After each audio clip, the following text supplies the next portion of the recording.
We will get to Bethlehem, I promise. But that's not where our story begins. Our story begins somewhere in the east with some very wise men and a very wise woman.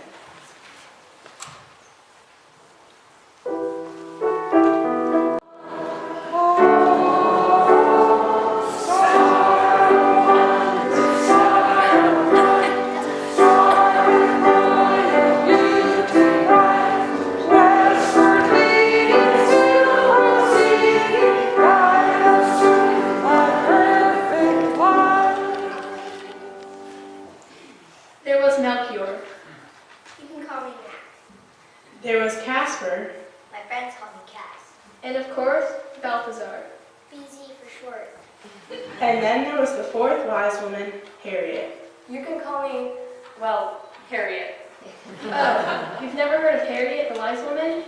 Well, I suppose there's a reason for that. And it's actually a pretty good story. I guess the best thing to do is start at the beginning. So our story really begins with Mary and Joseph and a special visit from an angel who told them that Mary was going to have a baby, a very special baby. The angel told them not to be afraid, and even though this was all very unexpected news, Mary and Joseph trusted God.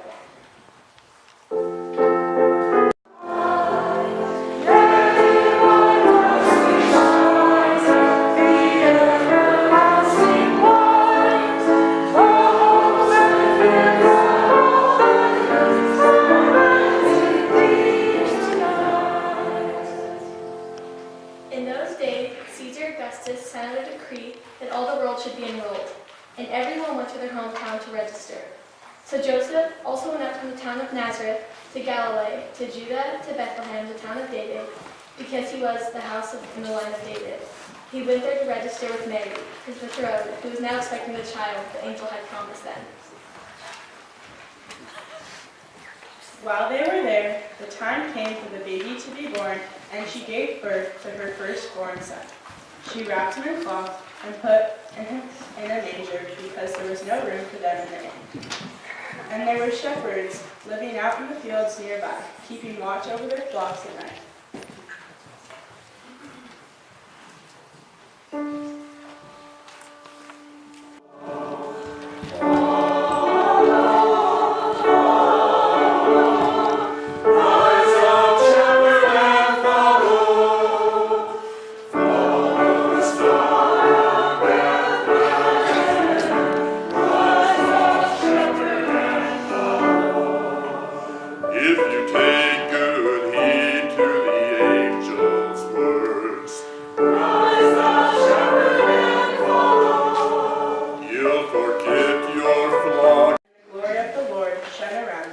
And they were terrified, but the angel said to them, Do not be afraid, for I bring good news of great joy.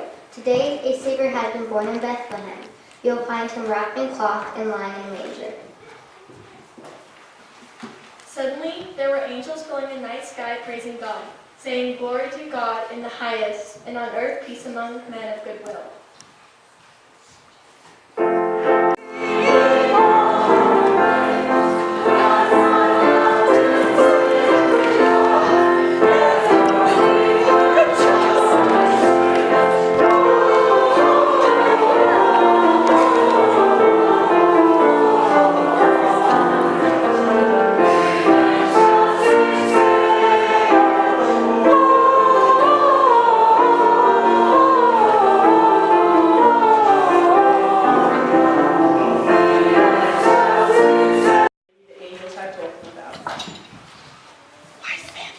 Meanwhile, while all these extraordinary things were happening, our very wise ones in the east were watching the stars because they believed that the stars would one day bring them some incredible news. And then they saw it. Do you see it? How could you miss it? It's huge. This has to be the star we've been waiting for. This is a sign that the new king has been born. Immediately, the four wise ones agreed that they should follow the star and find the infant king. Each of them wanted to bring a special gift for the baby. I will bring the baby gold. I will bring the baby frankincense. I will bring the baby myrrh. I will bring the baby 3 precious stones, a beautiful green emerald, a dazzling red ruby, and a sapphire as blue as ones hurried back to their own home to gather their gifts and load up their camels for their journey. They agreed to meet the next morning so they could travel together to Bethlehem. Harriet was especially excited to share the news of the upcoming journey with her most trusted and faithful companion, her camel, Mortimer. Mortimer, you won't believe it. We saw the star. Wow. Well, really? I thought that would never, ever happen. This is a sign that a new king has been born. You have to have faith, Mortimer. Harriet and Mortimer worked through the night to gather their supplies, and when morning came, they were ready to meet the 3 wise men and begin their long journey to Bethlehem. But something happened along the way. No, Gavin, not the shepherd.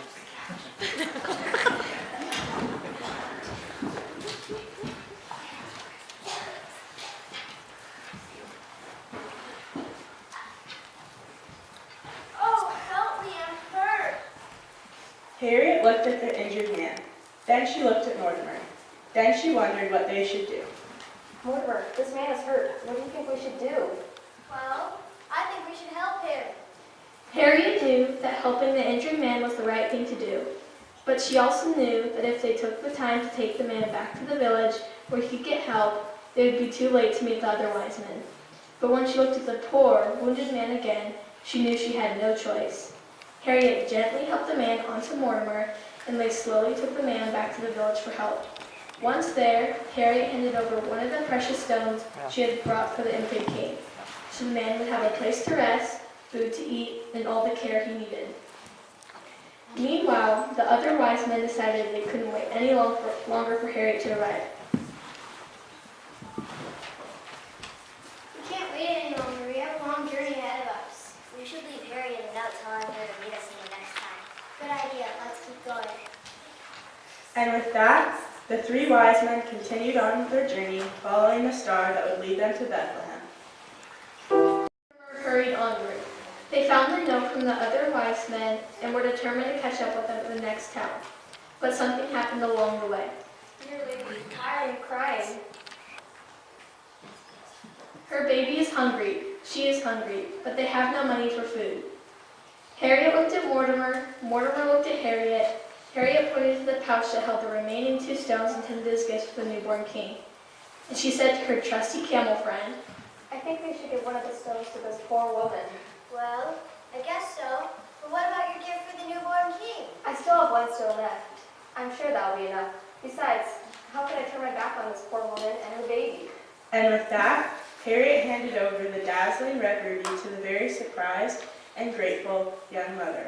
And then, running later than before, Harriet and Mortimer hurried onward. Meanwhile, the 3 wise men could see Bethlehem in the distance. As they approached a small town, they came upon a band of shepherds talking very excitedly. They asked them what all the fuss was about. Hey there, shepherds. What's all the fuss about? We found the most amazing note. Really, what happened? First there were angels. Angels, born and what? Followed the star to Bethlehem. And there he was, laying in the manger. Just like the angel said he would be. They call him Jesus. The wise men couldn't believe their journey was almost over. They asked the shepherds where they could find this special baby, and after thanking them for their help, they hurried toward Bethlehem looking for the stable.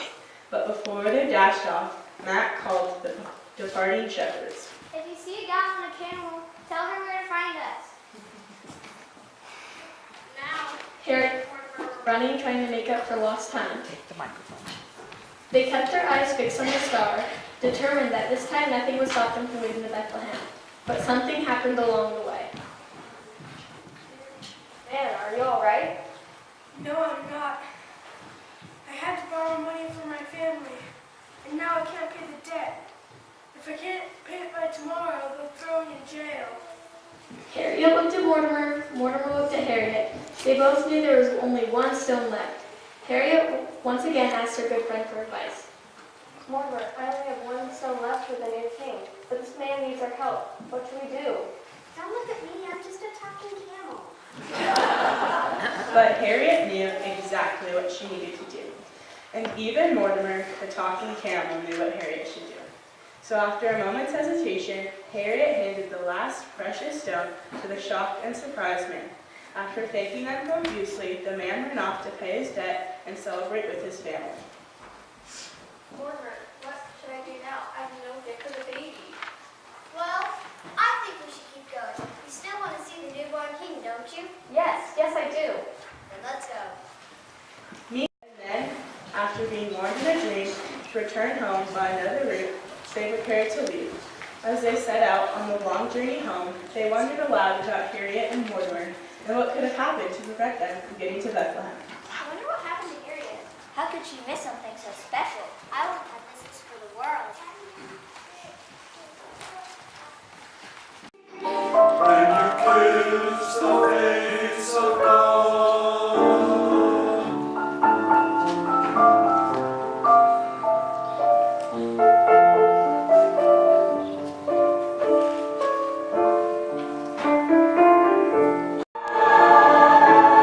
Mary, did you know that your baby boy is Lord of all creation? Mary, did you know that your baby boy will one day rule the nations? Did you know that your baby boy was heaven's perfect Lamb? The sleeping child you're holding is the Wise men and the shepherds and the choruses of angels had all gone away. In the quiet of that still night, Harry and Mortimer slowly made their way to the stable, led by the star, and hoping just for a glimpse of the infant king.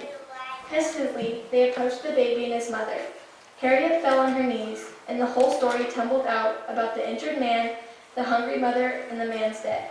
She tried to explain about the stones and how they'd been meant as the gift for the baby, but that now they were gone. Finally, Harriet looked up at the Holy Child's mother, hoping that somehow she might understand, and all she saw was Mary's smile. As Harriet continued to kneel before the baby, praising God for the journey that had brought her all the way from her comfortable home in the east to this little stable in Bethlehem, she was sure that out of the darkness she heard a voice saying, You shall love the Lord your God with all your heart, with all your soul, and with all your strength. And you shall love your neighbor as yourself. So in the end, it turned out that Harriet, the wise woman, had found the baby Jesus, the Christ child, in her own time, and she had given him the perfect gift after all.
Stay there for a minute.